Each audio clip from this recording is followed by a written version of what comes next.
Hi guys, welcome to the channel zero doubts in maths. तो आज हम पढ़ने जा रहे हैं एक नया टॉपिक जो है इक्विवेलेंस रिलेशन। लेकिन इससे पहले वाले जो चैप्टर, इससे पहले वाले जो वीडियोस है, पहला वीडियो जिसमें हमने देखा था कि इंट्रोडक्शन टू रिलेशन और कार्टेशियन प्रोडक्ट क्या होता है, उसके बाद वाले वीडियो सेकंड वीडियो में हमने देखा था टाइप्स ऑफ रिलेशन क्या होता है। टाइप्स ऑफ रिलेशन में हमने डिस्कस किया था कि एम्पिरिकल रिलेशन क्या होता है, यूनिवर्सल रिलेशन क्या होता है, ट्रिवियल रिलेशन क्या होता है। उसके बाद हमने देखा था रिफ्लेक्सिव रिलेशन क्या होता है, फिर सिमेट्रिक रिलेशन क्या होता है, उसके बाद ट्रांजिटिव रिलेशन क्या होता है। ये सारे टाइप्स देखने के बाद अब हम आए हैं इक्विवेलेंस रिलेशन पे। लेकिन जो वैसे बच्चे जो वो लेक्चर नहीं देखे हैं, या फिर वैसे बच्चे जिनको इन सारे टाइप्स ऑफ रिलेशन के बारे में नहीं आ रहा हो, स्पेशली रिफ्लेक्सिव, सिमेट्रिक और ट्रांजिटिव रिलेशन के बारे में ना आ रहा हो, वो पहले मेरा सेकंड लेक्चर जो है वो देख लें, उसके बाद ही ये लेक्चर देखें। मैं उन्हें यही सजेस्ट करूंगा। ओके, तो अब मैं स्टार्ट करता हूँ कि इक्विवेलेंस रिलेशन से। तो इक्विवेलेंस रिलेशन कहते किसे हैं? इक्विवेलेंस रिलेशन जनरली वैसे रिलेशन को कहते हैं जिस जो रिलेशन रिफ्लेक्सिव भी हो, सिमेट्रिक भी हो और साथ में ट्रांजिटिव भी हो। ओके, तो हम पहले इसका डिफिनेशन देखते हैं कि डिफिनेशन क्या होता है। तो उसका डिफिनेशन है कि a relation R on set A is said to be equivalence relation. A relation R on set A is said to be equivalence relation if R is reflexive, symmetric and transitive. Okay, ये तीनों होना चाहिए। Equivalence relation होने के लिए, एक relation को equivalence relation होने के लिए उसे रिफ्लेक्सिव भी होना होगा, सिमेट्रिक भी होना होगा और ट्रांजिटिव भी होना होगा। ओके, अब हम एक एग्जांपल देखते हैं। आप लोगों ने इक्विवेलेंस रिलेशन का डेफिनेशन लिख लिया। अब हम आगे चलते हैं, इसका एक एग्जांपल लेते हैं। ओके, एक एग्जांपल है R1, हम एक रिलेशन ले रहे हैं। R1 is equal to a B such that A B belongs to capital N, that is set of natural numbers. ये सेट ऑफ नेचुरल नंबर है and A is equal to B। ये हमारा relation है। R1 एक relation given है हमारे पास जो है A B such that A B belongs to capital N, that is set of natural numbers and A is equal to B। ये हमारा रिलेशन है। ओके, अब हमें इसे चेक करना है कि ये इक्विवेलेंस है या नहीं है। तो हम सबसे पहले इसका जो इक्विवेलेंस चेक करेंगे उसमें सबसे पहले हम चेक करते हैं रिफ्लेक्सिव। तो रिफ्लेक्सिव के लिए हम लिखते हैं रिफ्लेक्सिविटी। ओके, तो रिफ्लेक्सिविटी हम रिफ्लेक्सिविटी सबसे पहले चेक करते हैं, रिफ्लेक्सिव है या नहीं है। ओके, तो अब हम चेक करते हैं ये रिफ्लेक्सिव है या नहीं है। एक बात हमेशा याद रखिएगा कि everything in the world, in the universe is equal to itself. Okay, वही कॉन्सेप्ट यहाँ लगेगा। रिफ्लेक्सिव होने के लिए A is equal to A होना चाहिए यहाँ, यानी कि यहाँ ए आना चाहिए, रिलेशन में ए आना चाहिए। इसका मतलब है कि A is equal to A होना चाहिए। तो क्या A is equal to A होता है? Yes, for all A belongs to capital N, for all A belongs to capital N, जो कि हमारा डोमेन है। डोमेन से जो भी A बिलोंग करेगा, A is equal to A. Okay, A is equal to A हमेशा जो होगा ए के बराबर ही होगा। ओके ना, ए जो है हमेशा ए के बराबर ही होगा। इसीलिए चूंकि A is equal to A है, तो A this implies A belongs to the relation R1। Okay, ये हमारा ए जो है रिलेशन से बिलोंग करेगा। अगर ये ए रिलेशन में है, इसका मतलब क्या हुआ? ए रिलेशन में है, इसका मतलब है ये R1 जो है, R1 is reflexive. Okay, R1 जो है वो रिफ्लेक्सिव है, R1 जो है वो रिफ्लेक्सिव है। सिमिलरली अब हम चेक करेंगे क्या ये सिमेट्रिक है या नहीं है। सिमेट्रिक के लिए हम लिखते हैं, चेक करने के लिए, सिमेट्रिसिटी। ओके, सिमेट्रिसिटी हम इसका चेक करते हैं कि क्या ये सिमेट्रिक है या नहीं है। बहुत लोग इसे सिमेट्री भी कहते हैं, वैसे सिमेट्रिसिटी भी लिख सकते हैं। और सिमेट्रिसिटी हम इसका चेक करते हैं, सिमेट्रिसिटी होता है या नहीं है। सिमेट्रिसिटी के लिए हमने क्या पढ़ा था? सिमेट्रिसिटी में हमने पढ़ा था कि अगर ए बी रिलेशन में है तो बी ए रिलेशन में होना चाहिए, तब जाकर ये वो सिमेट्रिक होगा। ठीक है, तो हम देखते हैं कि ये रिफ्लेक्सिव, ये सिमेट्रिक है या नहीं है। तो अगर हम मान ले फॉर ऑल ए बी, हम सारे ए बी के लिए जो कि बिलोंग्स टू एन, जो कि सेट ऑफ नेचुरल नंबर से बिलोंग करता है। Okay, for all A B belongs to N, अगर हम देखें अगर ए बी रिलेशन में है, ए बी आपस में रिलेशन में है, A B belongs to R है, इसका मतलब क्या हुआ? This implies A is equal to B. ठीक, अगर ए बी रिलेशन में है तो ए बी रिलेशन में है, इसका मतलब क्या हुआ, यहाँ ए बी रिलेशन में है, इसका मतलब है A is equal to B. Okay, A is equal to B है, तो इसका मतलब क्या हुआ, अगर ए बी रिलेशन में है और ए इज इक्वल टू बी है, इसका मतलब ये हुआ कि बी भी ए के बराबर है। इसका मतलब यही हुआ कि B is also equal to A. ठीक, अगर बी ए के बराबर है तो इसमें क्या होगा, इसका मतलब क्या हुआ, B is equal to A है, तो इसका मतलब क्या हुआ, इसका मतलब ये हुआ कि बी ए जो है ये बी रिलेशन में है। बहुत लोग बोलेंगे कि ए बी और बी ए में क्या डिफरेंस है, तो डिफरेंस ये है कि ये ऑर्डर पेयर है, सो ऑर्डर पेयर में ऑर्डर मैटर करता है। ओके, यहाँ ए बी है, यहाँ बी ए होना चाहिए, ये बात का ख्याल करेंगे।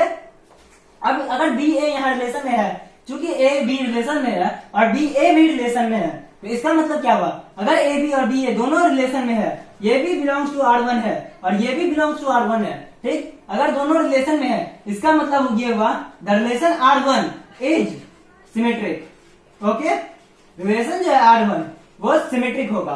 अब हमें चेक करना है आगे कि ये ट्रांजिटिव है या नहीं है। ट्रांजिटिविटी के लिए हम आगे चेक करेंगे, पहले से नोट कर दें।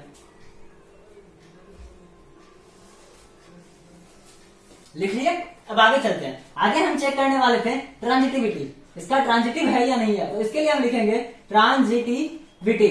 अब हम इसे चेक करने जा रहे हैं कि क्या ये रिलेशन ट्रांजिटिव है या नहीं। इससे पहले मैं यहां लिख लूं, ये रिलेशन रिफ्लेक्सिव भी है, रिफ्लेक्सिव हमने चेक किया था, ये रिफ्लेक्सिव था और साथ में सिमेट्रिक भी है।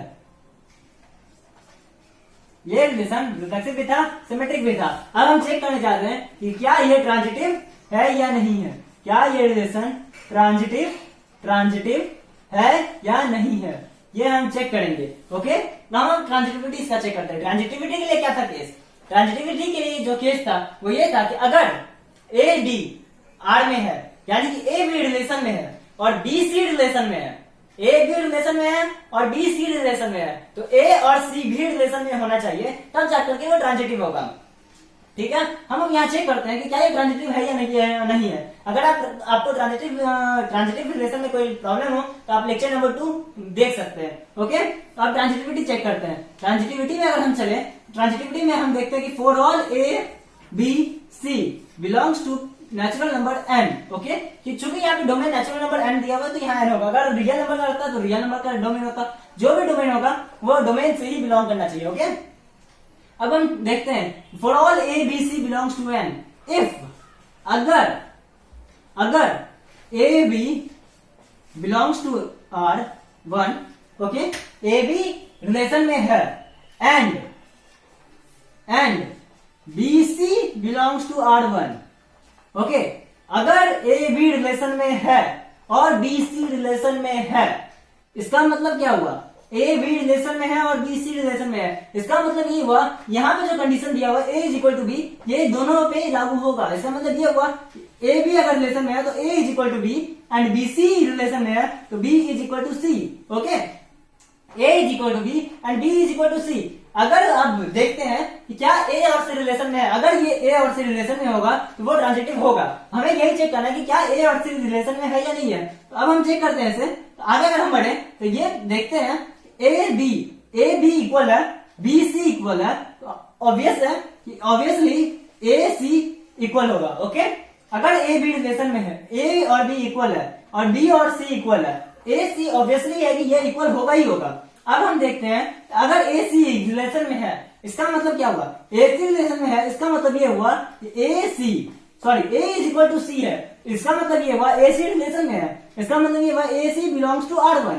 ओके, ए सी इक्वल है, इसका मतलब ये हुआ कि ए और सी रिलेशन में है आपस में और ए सी रिलेशन में है, इसका मतलब ये हुआ A C belongs to R1। अब ए सी बिलोंग्स टू R1 का मतलब क्या हुआ, अब हम देखते हैं A B belongs to R1, B C belongs to R1। ये चीज चेक कर लीजिएगा, A B belongs to R1, B C belongs to R1 और साथ में हमारे पास ए सी भी R1 में है, इसका मतलब ए बी रिलेशन में है, बी सी रिलेशन में है और साथ में ए सी भी रिलेशन में है। इसका मतलब ये हुआ the relation R1 is transitive also. Okay, जो रिलेशन है हमारा गिवन है वो ट्रांजिटिव भी है। अब देखते हैं ये ट्रांजिटिव भी है, हमने चेक कर लिया ये ट्रांजिटिव भी है। अब देखते हैं कि ये रिफ्लेक्सिव भी है, ओके, ये सिमेट्रिक भी है और ये ट्रांजिटिव भी है। तो इसे हम कैसे लिखेंगे, ये हम कैसे लिखेंगे कि ये हम जानते हैं कि रिफ्लेक्सिव, सिमेट्रिक और ट्रांजिटिव तीनों है, तो ये इक्विवेलेंस रिलेशन होगा, लेकिन हम इसे लिखेंगे कैसे? ओके, अगर हमसे किसी ने एग्जाम में पूछा है, अगर हमारे एग्जाम में क्वेश्चन आया है, तो हम इसे लिखेंगे कैसे? लिखने का रिफ्लेक्सिविटी, सिमेट्रिसिटी और ट्रांजिटिविटी ये हमने सारा बता दिया। अब इक्विवेलेंस रिलेशन है, ये हमें पता चल चुका है, ये हम आगे बताते हैं आपको कि कैसे उसे लिखा जाता है। ओके, पहले इसे नोट कर लें। लिख लिया? मिटाते हैं। ओके, अब हम इसे लिखने का तरीका देख रहे थे कि चूंकि ये हमने चेक कर लिया है कि डिफ्लेक्सिव भी है रिलेशन, सिमेट्रिक भी है और ट्रांजिटिव भी है, तो हम इसे लिखेंगे कैसे कि ये इक्विवेलेंस रिलेशन है। हम लिखते हैं सबसे पहले इसमें, सिंस द रिलेशन, जो रिलेशन है R1 is reflexive. Okay, since relation R1 is reflexive, symmetric and transitive. Since R1 relation is reflexive, symmetric and transitive, therefore the relation R1 is an equivalence relation. Okay, ऐसा ही हम लिखते हैं इसे, since R1 is reflexive, symmetric and transitive, therefore R1 is an equivalence relation. ये हमारा एक, समझिए कि एग्जांपल के तौर पे हमने लिया, जो आपको एक क्वेश्चन ही समझ लीजिए, ये एक क्वेश्चन ही है। आप एनसीईआरटी बुक जब खोलेंगे तो उसमें काफी क्वेश्चन ऐसे मिलेंगे, सो दैट द रिलेशन जो भी दिया हुआ होगा वो शो करना होगा कि वो इक्विवेलेंस रिलेशन है। आपको टोटली ऐसा ही जाना है। ओके, आपको कहीं ऐसा भी क्वेश्चन मिलेगा सो दैट द रिलेशन जो भी गिवन होगा वो दे देगा कि रिफ्लेक्सिव और सिमेट्रिक है बट ट्रांजिटिव नहीं है। आपको टोटल जो प्रोसेस होगा उसका चेक करने का, वो टोटल प्रोसेस ऐसा ही चेक करना है। ओके, अब यहाँ हमारा इक्विवेलेंस रिलेशन खत्म होता है। अब हमें आगे बढ़ना है, आगे देखना है कि इक्विवेलेंस क्लास क्या होता है। ठीक है, तो आप इसे नोट करें, हम फिर आगे बढ़ते हैं इक्विवेलेंस क्लास की तरफ। अब इक्विवेलेंस रिलेशन जब हम खत्म कर लिए, तब हम आगे बढ़ते हैं। नया टॉपिक जो है हमारा इक्विवेलेंस क्लास। इक्विवेलेंस क्लास क्या होता है हमें ये जानना है। ओके, इक्विवेलेंस क्लास के लिए सबसे पहले बात, जो सबसे इंपॉर्टेंट बात है, वो मैं आप लोगों को बता दूं कि इक्विवेलेंस क्लास हम तभी निकाल सकते हैं या तभी हमें चेक करना होगा जब जो रिलेशन गिवन होगा हमारे पास वो इक्विवेलेंस रिलेशन हो।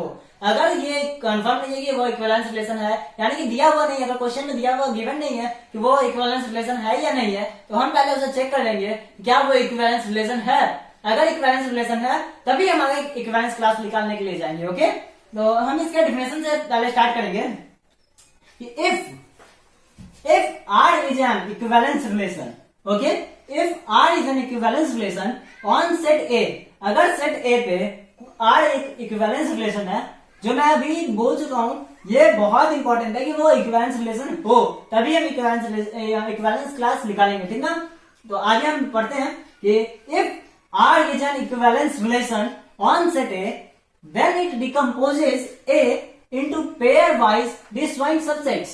अगर सेट A में कोई रिलेशन है, ठीक, कोई रिलेशन R है सेट A में, तो वो इक्विवेलेंस रिलेशन है। ओके, इक्विवेलेंस रिलेशन होना चाहिए, सेट R इक्विवेलेंस रिलेशन होना चाहिए। देन जो इक्विवेलेंस क्लास है, इक्विवेलेंस क्लास डिकम्पोजेस ए, इक्विवेलेंस क्लास, ये इट जो है यहाँ इक्विवेलेंस क्लास के लिए यूज किया गया है। इक्विवेलेंस क्लास जो है ए को pair wise, okay, pair wise, यानी कि यहाँ ordered pair wise, ordered pair जो होता है हमारा, पेयर वाइज का मतलब कहने का मतलब है पेयर वाइज, ऑर्डर्ड पेयर जो होता है, ऑर्डर्ड पेयर में डिसजॉइंट सबसेट्स में हम तोड़ देता है इसे। ओके, सेट ए को पेयर वाइज यानी कि ऑर्डर्ड पेयर में जो डिसजॉइंट हो, सबसेट डिसजॉइंट होना चाहिए। ओके, डिसजॉइंट सबसेट्स में तोड़ देता है। आपको पता होना चाहिए कि ये डिसजॉइंट सबसेट्स क्या होता है, ये क्लास 11th का ही चीज है, आपको क्लास 11th में ये पढ़े होंगे। ओके, ये एक इंपॉर्टेंट पॉइंट है कि वो सबसेट जो हो वो डिसजॉइंट सबसेट्स ही हो।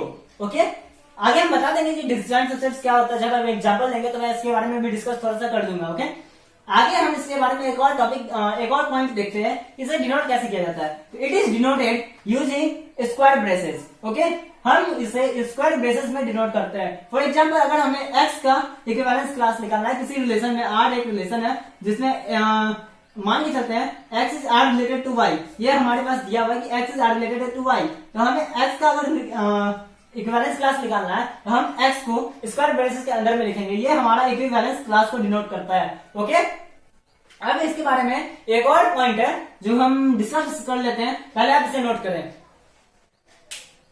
कर लिया, आगे बढ़ते हैं। ओके, तो अब हम देखते हैं इसका जो थर्ड पॉइंट है, इक्विवेलेंस क्लास का जो थर्ड पॉइंट है, इंपॉर्टेंट पॉइंट, वो हम देखते हैं। थर्ड पॉइंट कहता है all elements of a subset are related to one another under equivalence relation R. ये अंडर इक्विवेलेंस रिलेशन आर जो है ये काफी इंपॉर्टेंट है, इसे नोट कर लीजिएगा। All elements of a subset are related to one another under equivalence relation R and no element of a subset is related to an element in any other subset। ये क्या कहता है? इसका मतलब ये हुआ कि एक सबसेट, इक्विवेलेंस क्लास एक सबसेट होता है, तो वो जो एक सबसेट होगा, एक सबसेट किसी अपने हर एक एलिमेंट से, उस सबसेट का जो एलिमेंट होगा उसके हर एक एलिमेंट से वो रिलेटेड होगा, लेकिन जो एक सबसेट होगा वो किसी दूसरे सबसेट के एलिमेंट के साथ रिलेटेड नहीं होगा। इन इक्विवेलेंस रिलेशन आर, ये काफी इंपॉर्टेंट है, जो रिलेशन होगा आर उसमें ये केस अप्लाइड होगा। ओके, सबसेट का हर एक एलिमेंट आपस में रिलेटेड होगा, लेकिन किसी दूसरे सबसेट के एलिमेंट से वो रिलेटेड नहीं होगा। ठीक, वो किसमें होगा? तो वो एक इक्विवेलेंस रिलेशन में होगा। चूंकि हम पहले भी बता चुके आपको कि इक्विवेलेंस क्लास हम तभी चेक करेंगे जब हमारे पास इक्विवेलेंस रिलेशन होगा। ठीक, तो अब हम इसका हम एक एग्जांपल लेंगे, उसमें ये बात और क्लियर हो जाएगी कि मैं क्या कहना चाह रहा हूं इसमें। ठीक, इससे पहले एक एग्जांपल लेने से पहले एक और छोटी सी बात है जो आप देख लें, इसे नोट कर ले। हो गया, एक और छोटी सी बात जो मैं आप लोगों को बता दूं इसमें, जो बहुत इंपॉर्टेंट है कि हम इक्विवेलेंस क्लास को लिखते कैसे, मैथमेटिकल फॉर्म में, यानी कि सेट्स के फॉर्म में। तो ये जो है ये हमारा होगा, अगर मान के चलते हैं एक रिलेशन है ए क्रॉस ए में, एक रिलेशन है सेट ए में जो ए क्रॉस ए से बनेगा, cartesian product A cross A से बनेगा। हम मान लेते हैं कि हम x is R related to y एक रिलेशन है। ओके, कोई भी आर रिलेशन, कोई सा रिलेशन है, x आर से रिलेटेड है। ठीक, तो हम x का इक्विवेलेंस क्लास निकालते हैं। x का जो इक्विवेलेंस क्लास होगा, इक्विवेलेंस क्लास जो मैंने पहले भी बोला है कि ये एक स्क्वायर ब्रैकेट में देकर के डिनोट किया जाता है। तो x का जो इक्विवेलेंस क्लास होगा वो होगा y, और x का जो इक्विवेलेंस क्लास होगा वो होगा y such that y belongs to capital A, जो सेट है x y दोनों कैपिटल ए से होना चाहिए, जो सेट है ए उससे बिलोंग करेगा ये y, एंड x y जो ऑर्डर्ड पेयर है, ordered pair x y belongs to r।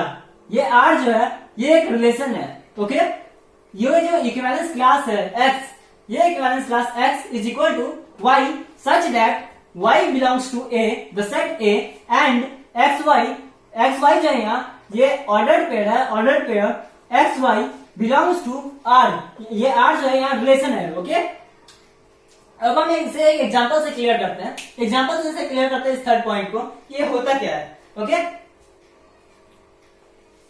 Okay, अब हम देखते हैं इक्विवेलेंस क्लास का एक एग्जांपल लेते हैं। मैं जानता हूँ ये काफी कंफ्यूजिंग टॉपिक है, काफी स्टूडेंट्स को इसमें कंफ्यूजन होते हैं, काफी स्टूडेंट्स को कंफ्यूजन रह जाते हैं कि ये इक्विवेलेंस क्लास होता क्या है, कैसे लिखते हैं। तो ये मैं एग्जांपल से आपको समझाता हूँ, इससे एग्जांपल से ये टोटली क्लियर हो जाएगा, पूरा क्लियर हो जाएगा इक्विवेलेंस क्लास होता क्या होता है, कैसे लिखते हैं, सारी बातें इसमें क्लियर हो जाएंगी। ठीक है, तो हम एक एग्जांपल लेते हैं। एग्जांपल है, अगर हमारे पास मान लीजिए एक सेट है ए जिसमें एलिमेंट्स है 1 2 3 4 और 5, ये हमारे पास एक सेट है, एक सेट ए है जिसमें हमारे पास 5 एलिमेंट है 1 2 3 4 5।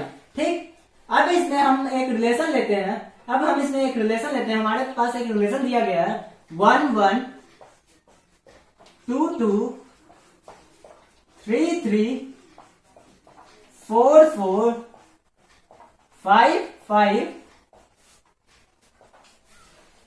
1 2 2 1 3 4 4 3। ओके, ये हमारा एक रिलेशन दिया हुआ है। इस सेट के लिए, सेट ए के लिए एक रिलेशन है 1 1 2 2 3 3 4 4 5 5 1 2 2 1 3 4 4 3। ये हमारे पास एक रिलेशन दिया हुआ है। अब हमें चेक करना है, सबसे पहले इसका इक्विवेलेंस क्लास निकालना है। ओके, इक्विवेलेंस क्लास बाद में निकालेंगे, पहले हम चेक करते हैं ये रिलेशन रिफ्लेक्सिव इक्विवेलेंस है या नहीं है। इक्विवेलेंस रिलेशन होगा तभी इक्विवेलेंस क्लास की तरफ हम बढ़ेंगे। ओके, तो हम पहले चेक करते हैं ये इक्विवेलेंस रिलेशन है या नहीं। इक्विवेलेंस रिलेशन के लिए जैसा हम जानते हैं कि रिफ्लेक्सिव होना चाहिए, सिमेट्रिक होना चाहिए और ट्रांजिटिव भी होना चाहिए। हम इसे चेक कर लेते हैं कि क्या ये रिफ्लेक्सिव है। यहाँ देखते हैं 5 एलिमेंट है, यहाँ पे भी पांचों एलिमेंट आपस में अपने आप से रिलेट होकर के रिलेशन में है। जैसे यहाँ हम देख रहे हैं 1 1 2 2 3 3 4 4 5 5, यानी कि ये सारा टर्म रिफ्लेक्सिविटी शो कर रहा है। इसका मतलब ये रिलेशन रिफ्लेक्सिव है। आगे सिमेट्रिसिटी चेक करते हैं, यहाँ 1 2 है तो 2 1 होना चाहिए सिमेट्रिक होने के लिए, यहाँ 2 1 भी है, रिलेशन में 2 1 दिया हुआ है। फिर आगे 3 4 है तो 4 3 होना चाहिए रिलेशन में, तो 3 4 है और 4 3 रिलेशन में दिया हुआ है, इसका मतलब ये सिमेट्रिक भी है। ओके, अब हमने चेक करना कि ये ट्रांजिटिव है या नहीं, तो हम ट्रांजिटिव चेक करते हैं। यहाँ सबसे पहले चेक करते हैं, यहाँ 1 2 है, फिर यहाँ 2 1 है, 1 2 2 1।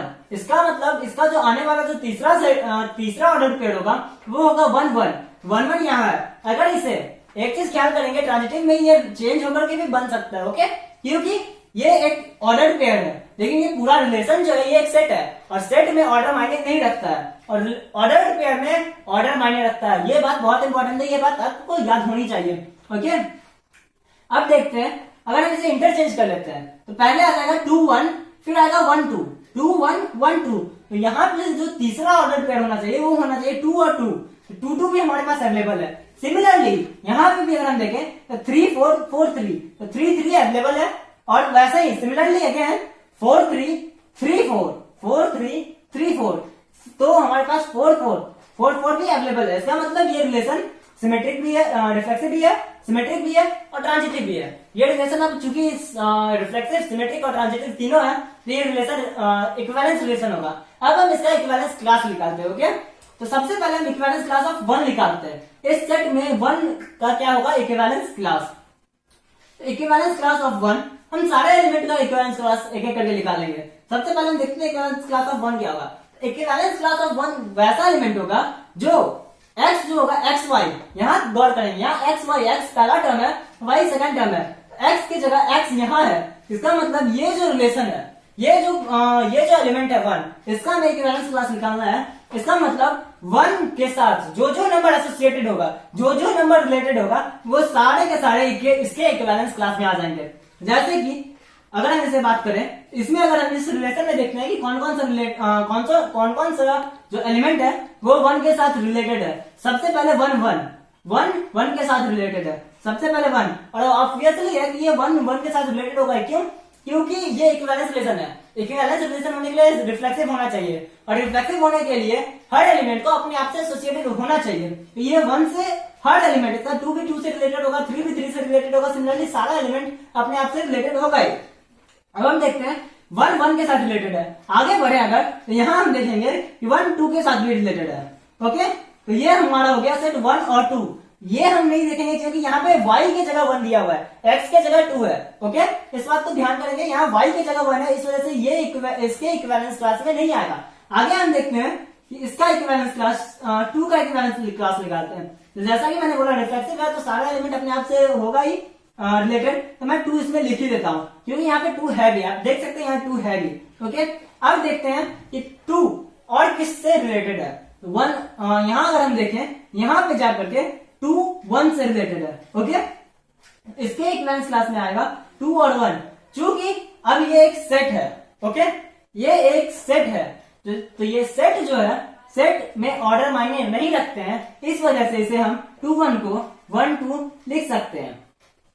ये ऑर्डर पेयर नहीं है, ये सेट है, तो हम इसे 1 2 लिख सकते हैं। ठीक, आगे हम देखते हैं, आगे हम इक्विवेलेंस क्लास ऑफ 3 निकालते हैं। ओके, इक्विवेलेंस क्लास ऑफ 3 अगर निकालेंगे, अगर हम देखें यहाँ 3 सबसे पहले तो 3 से रिलेटेड है, आफ्टर दैट 3 3 से रिलेटेड है, उसके बाद अगर हम देखें तो यहाँ 3 4 के साथ रिलेटेड है। ओके, इसका जो इक्विवेलेंस क्लास होगा वो 3 4 होगा।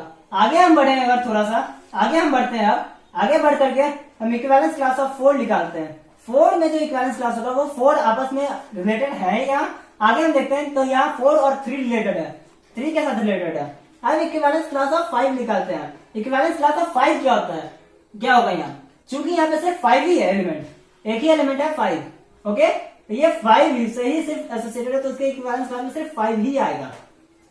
अब हम बात करते हैं कि ये सारा तो अलग अलग इक्विवेलेंस क्लास निकल गया। अब इस रिलेशन का इक्विवेलेंस क्लास अगर हम निकालते हैं तो वो कैसे हो सकता है, ठीक। तो अगर हम इसे हम पार्टीशन के फॉर्म में लिख सकते हैं। अब हम इसे पार्टीशन कैसे करते हैं, एक टर्म आता है यहाँ पे पार्टीशन। पार्टीशन हम इसे कैसे करते हैं, इस रिलेशन के साथ हम पार्टीशन कैसे कर सकते हैं वो हम देखते हैं। तो पार्टीशन के लिए यहाँ और ये दोनों जो है इक्वल है, ठीक। 1 2 1 2 ये इक्वल है। अगर ये दोनों इक्वल है तो हम यहाँ पे लिखेंगे 1 2, एक रिलेशन है। ओके, 1 2 आपस में रिलेटेड है इस relation R, equivalence relation R में। नेक्स्ट वन 3 और 4, यहाँ पे भी सिमिलरली यहाँ पे भी 3 4 होगा।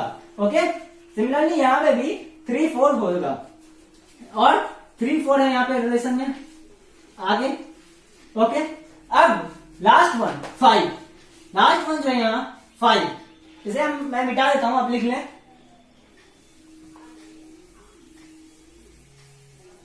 लास्ट वन जो है इसे 5। ओके, ये 5, ये जो इक्विवेलेंस क्लास अलग अलग मैंने इक्विवेलेंस क्लास जो लिखा है, ठीक, इसे 1 2 3 पार्ट में जो मैंने लिखा है इसे ही हम पार्टीशन करते हैं। ये पार्टीशन 1, ये पार्टीशन 2 और ये पार्टीशन 3। ओके, इसे ही हम पार्टीशन कहते हैं। अब जो हमारा तीसरा पॉइंट था, ठीक, गौर से सुनिएगा। अब जो हमारा तीसरा पॉइंट था वो जो था कि all elements of a subset are related to all elements of a subset are related to one another under relation R. Okay, अब हम देखते हैं इसका मतलब क्या था। ये जो अब एक ये जो सबसेट का जो ये एक रिलेशन बना, ओके, ये जो एक सबसेट बना, ये जो इस रिलेशन से निकल करके इक्विवेलेंस क्लास से निकल करके ये जो एक सबसेट बना, इस ए का जो ये एक सबसेट बना, ओके, इस ए का सेट, ए का जो ये सबसेट बना है पार्टीशन में, इस पार्टीशन का जो ये फर्स्ट पार्टीशन होगा, ओके ना, ये फर्स्ट पार्टीशन जो है इसके सारे एलिमेंट अपने आप से रिलेटेड होंगे इस रिलेशन में। ये जो रिलेशन आर है हमारे पास दिया हुआ है, ओके, ये जो रिलेशन आर हमारे पास दिया हुआ है इसमें सारे एलिमेंट इसके होंगे। 1 और 2 आपस में रिलेटेड होकर के इसमें आएंगे एलिमेंट, लेकिन 1 2 3 4 के साथ, यानी कि पार्टीशन 1 के एलिमेंट पार्टीशन 2 के एलिमेंट के साथ रिलेटेड नहीं होंगे। आप इसमें देख सकते हैं 1 3, अगर हम इसे इसका कार्टेशियन प्रोडक्ट निकालें, इस दोनों में रिलेशन बना है, 1 3 और 1 4 आ सकता है। ना ही इसमें 1 3 है ना ही 1 4 है। नेक्स्ट वन देखिए, अगर तो 2 3 और 2 4 होगा, ना ही यहाँ पे 2 3 है ना ही यहाँ पे 2 4 है। यही हमारा थर्ड पॉइंट था। जो हमारा थर्ड पॉइंट था वो यही था कि एक सबसेट का जो होगा, इस सेट ए का जो सबसेट बनेगा इक्विवेलेंस रिलेशन, वो आपस में रिलेटेड होंगे, बट जो नेक्स्ट वाला जो अनदर सबसेट होगा उसके साथ रिलेटेड नहीं होंगे। आप देख सकते हैं यहाँ पे भी, यहाँ पे और यहाँ पे, इस केस में भी दोनों में सेम ही होगा। इस केस में सिंगल एलिमेंट है, ये सिर्फ अपने आप से 5 और 5 से ही रिलेटेड है। 5 क्रॉस इसका जो अगर हम निकालते हैं कार्टेशियन प्रोडक्ट निकालेंगे तो 5 क्रॉस 5 आएगा, यानी कि 5 5 ही आएगा, इसके अलावा और कोई नहीं आएगा एलिमेंट, ये किसी और से रिलेटेड नहीं होगा। ठीक, अब एक चीज और आता है कि हमारे पास अगर क्वेश्चन रिवर्स कर दिया जाए, ठीक ना, अगर हमारे पास क्वेश्चन रिवर्स कर देता है कि हमें पार्टीशन दे देता है, ये पार्टीशन है, आप इससे इक्विवेलेंस रिलेशन निकालिए कि इक्विवेलेंस रिलेशन क्या होगा। तो अब हम क्या करेंगे, इक्विवेलेंस रिलेशन में हम कैसे निकालेंगे। तो बहुत सारे स्टूडेंट क्या करते हैं कि इसमें इसको इससे मल्टीप्लाई कर दो, इसको इससे मल्टीप्लाई कर दो, पार्टीशन प्रोडक्ट निकाल दो, निकल जाएगा। लेकिन नहीं, ये गलत हो जाएगा। क्यों? इसका जो आंसर होगा वो ये होगा, अगर हमारे पास ये पार्टीशन दिया हुआ है, हम ये थोड़ी देर के लिए भूल जाते हैं कि ये हमारे पास दिया हुआ है, ये हमारे पास पार्टीशन दिया हुआ है, इसका अगर हम इक्विवेलेंस रिलेशन निकालना है तो पार्टीशन 1 के साथ कार्टेशियन प्रोडक्ट निकालते हैं, पार्टीशन 2 के साथ कार्टेशियन प्रोडक्ट निकालेंगे, और पार्टीशन 3 के ही साथ हम कार्टेशियन प्रोडक्ट निकालेंगे, तब जाकर के हमारा ये रिलेशन हो जाएगा। फॉर एग्जाम्पल हम यहाँ पे देखते हैं तो 1 2 को अगर हम 1 2 से ही मल्टीप्लाई करते हैं, कार्टेशियन प्रोडक्ट निकालते हैं, तो 1 2 को 1 2 से मल्टीप्लाई करने पे क्या आएगा, 1 1 यहाँ है, 2 2 यहाँ है, नेक्स्ट वन 1 2 यहाँ है, नेक्स्ट वन जो आएगा वो आएगा 2 1, वो यहाँ इसके अलावा और कोई भी एलिमेंट और कोई भी पेयर, ऑर्डर पेयर यहाँ से नहीं बनेगा। ऑर्डर पेयर अगर यहाँ से नहीं बनेगा, ये जो सारा अगर हम कर लेते हैं तो ये हमारा इक्विवेलेंस रिलेशन वापस से यही बन करके आ जाएगा। ओके, तो इस लेक्चर में इक्विवेलेंस क्लास में बेसिकली इतना ही था, और यहाँ पे जो है हमारा रिलेशन टॉपिक सारा खत्म होता है। अब हम आगे पढ़ेंगे कि फंक्शन क्या होता है, फंक्शन के टाइप्स क्या होते हैं, आगे हम सारे फंक्शंस पढ़ने वाले हैं। ओके, तो इक्विवेलेंस रिलेशन और इक्विवेलेंस क्लास इसे ध्यान से पढ़ेंगे, ये काफी इंपॉर्टेंट है एग्जाम के पॉइंट ऑफ व्यू से भी, और जेई मेंस और जेई एडवांस के भी पॉइंट ऑफ व्यू से ये काफी इंपॉर्टेंट है। ओके, तो ज्यादातर क्वेश्चन जो है इसी टॉपिक से आते हैं, तो आप इसे ध्यान से पढ़ेंगे, और अगर कोई प्रॉब्लम हो तो कमेंट करके जरूर बताएं। और इसके बाद एक चीज और, इस लेक्चर को, इस वीडियो लेक्चर को देखने के बाद आपका जो एनसीईआरटी का एक्सरसाइज 1.1 है, एनसीईआरटी का एक्सरसाइज 1.1 जो है वो सारा कंप्लीट हो जाएगा। साथ में मिसलेनियस में भी कुछ क्वेश्चन है इसके जो कि आप इसमें कर सकते हैं। ओके, तो मिसलेनियस अभी जो भी इक्विवेलेंस रिलेशन का क्वेश्चन है आप करके देखें, जो जहां प्रॉब्लम है आप कमेंट करके हमें बताएं, हम आपको इसका सॉल्यूशन देंगे। ओके, तो अगर आपको ये वीडियो अच्छा लगे तो प्लीज लाइक करें और दोस्तों के साथ शेयर करें और चैनल को भी सब्सक्राइब करें। Thank you.